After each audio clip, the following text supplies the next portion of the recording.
great to be here. We're going to call this presentation Thee, Thou, and Begats, which is,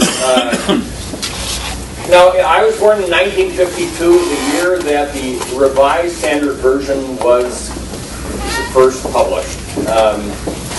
How many of you grew up with the Revised Standard Version? Almost everybody here. It was seen as a great advancement. I realize I only own one copy of the King James Version. How many of you have a KJV? Everybody does. The Gideons make sure we get those. You know what? I appreciate what they do. And I was disappointed this fall when they were handing out the new King James Version, and I told the Gideons that, you know, they've lost the faith. But let's talk about Bibles. 1611 was the year that the King James Version, also known as the Authorized Version, was published. King James had come from Scotland, and Ruth was going to introduce me. Is she here? Why don't you tell, give me the introduction.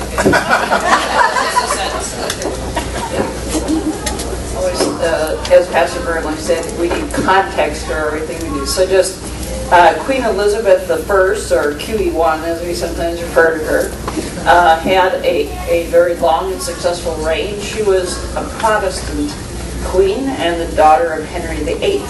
There was a battle. Mary Queen of Scots was her half-sister, but Elizabeth was victorious. Remember the sinking of the Spanish Armada in 1588. By the end, about 1600, close to the end of her reign, England had settled down after a series of religious wars.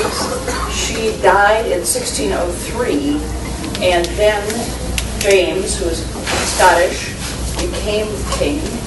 And he was the daughter of Mary Queen of Scots. He was the son. So, I mean the son.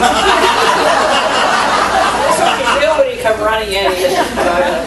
Yes, he was the son of Mary Queen of Scots, and although she was Catholic, he was Protestant. And he took reigns in 1603, and in 1604 he requested the creation of the Authorized Version of the Bible. So that's my show. Yeah, thank you. King James was, in fact, a scholar himself. He read Latin and Greek, and he used to say he spoke Greek before breakfast and Latin before lunch. So I can't do that. He had some legitimacy in terms of his interest. But let's step back. Christianity and the Bible. Everybody knows the first language of the New Testament is Greek. But by the 2nd century, the New Testament had already been translated into Syriac, Coptic. Syriac was the language of the area now Syria. It was a Semitic language. Coptic, which was a quasi-Semitic language written in Greek letters. And Armenian. And and Latin. What does that tell you about Christianity? It spread rapidly, and it translated the scriptures into the languages in the countries into which it moved. And I will contrast this with Islam. Typically, the only language in which the Quran can be actually read is Arabic. Christians have never made that claim. It has always been translated into the vernacular of the peoples into which Christianity moved. By the 4th century, though, in Western Christianity, when we're talking about Catholic, the Bible was translated into Latin in a translation called the Vulgate. Does that name ring a bell with people here? Yeah. Vulgar Latin, I love that. And that is what the Western Church read for 1,000 years. 1,000 years. The Western Church, Europe, forgot how to read Greek. St. Augustine and everybody after him read Latin. Now we got great phrases out of Latin. Remember Quasimodo? That's from the Psalms. Quasimodo geneth thee in the form of babes, but he becomes the rather disastrous, the kindly but caricatured figure in Hunchback of Notre Dame. So we have those Latin phrases, but for 1,000 years, Christian churches in the West read only Latin, which was a translation from the Greek. Mark Twain once translated something from German into English and back into German, just for comic effect. Whenever you translate, what do? You change something. The Vulgate was the official Bible of the Western Catholic Church until 1963, with Vatican II. Now there have been wonderful English translations in Western Christianity, and that position is not the case. Until 1962, if you went to a Catholic church, you only heard the Latin. That was the official translation. There were English translations, but they were English translations made from Latin text. So what happens if you take Greek into Latin into English? It changes. It's better to take Greek right to English. Now this takes us all back to the fall of Constantinople in 1453, and I know that's what you were thinking about. Constantinople was the capital of the Eastern Roman Empire, and its fortunes were diminishing significantly by 1453 as the Turks were taking it. But scholars were escaping by ship or over land and carrying manuscripts to the west.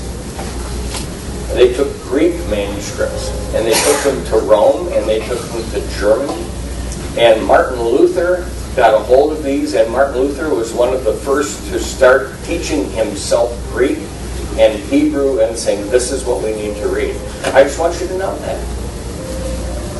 Luther was on the forefront, as was Erasmus. And so in 1521, Luther takes the Greek manuscript and translates it into German. John Wycliffe was hanging around Wittenberg in these days, I just want you to know. Meanwhile, back at the ranch. In England, there had been attempts to translate the Bible into English. There was only one problem with that. You could be put to death. Translating the Bible into the vernacular was a capital offense.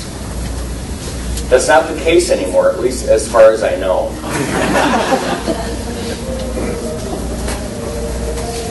Prior to the King James, there had been the Geneva Bible, which was part of the Calvinistic offshoot of the Reformation, and the Bishop's Bible. But in 1604, King James commissioned a group of scholars to bring together and to consolidate the translation into English of the Bible. Now, he was following in the legacy of Henry VIII. I was watching PBS last night, and they had Herman's Hermits. I don't know, anybody's... I'm Henry VIII, I am. Yeah. That has nothing to do with the 16th century Reformation. And Henry VIII broke away from the Catholic Church in order to rationalize his, multiple marriages. But we're not going to go there. But 1611 is the publication date for the King James Version. And again, I want you to know, version means translation for biblical scholars. The Revised Standard Version, with which we grew up, is what? 1952. What did it get rid of? It got rid of the thee and the thou. But on the other hand, and this is what we're going to talk about now this morning, is the King James is embedded in our English language. The version of the 23rd Psalm that you know. You all know it, right? You know the King James Version. Thou preparest the table before me in the presence of mine enemies. My cup overflows. Right? Cup runs over. And that's the King James. See, I'm already corrupted by the NRSV. Surely goodness and mercy shall follow me all the days of my life. And how does the rest of it go? And how does the NRSV? I shall dwell in the house of the Lord forever. And how do you hear that? Forever. What does forever suggest? Heaven. You know what the NRSV has done to that? I shall dwell in the house of the Lord my whole life long. Is there a difference? Yeah. There's a huge difference. What did the King James communicate? An eschatological understanding of Psalm 23 is talking about heaven and forever. And that's not what the original Hebrew talked about. Dwell in the house of the Lord means the best thing you can do in your life is pray in the temple every day. Which do you prefer? I like the original. The King James. Exactly. I mean, hear how embedded the King James is in how we speak, how we talk, how we think.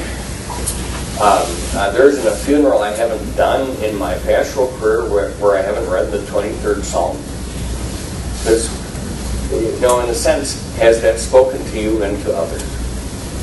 It has. You know, and this is part of the mystery of that translation.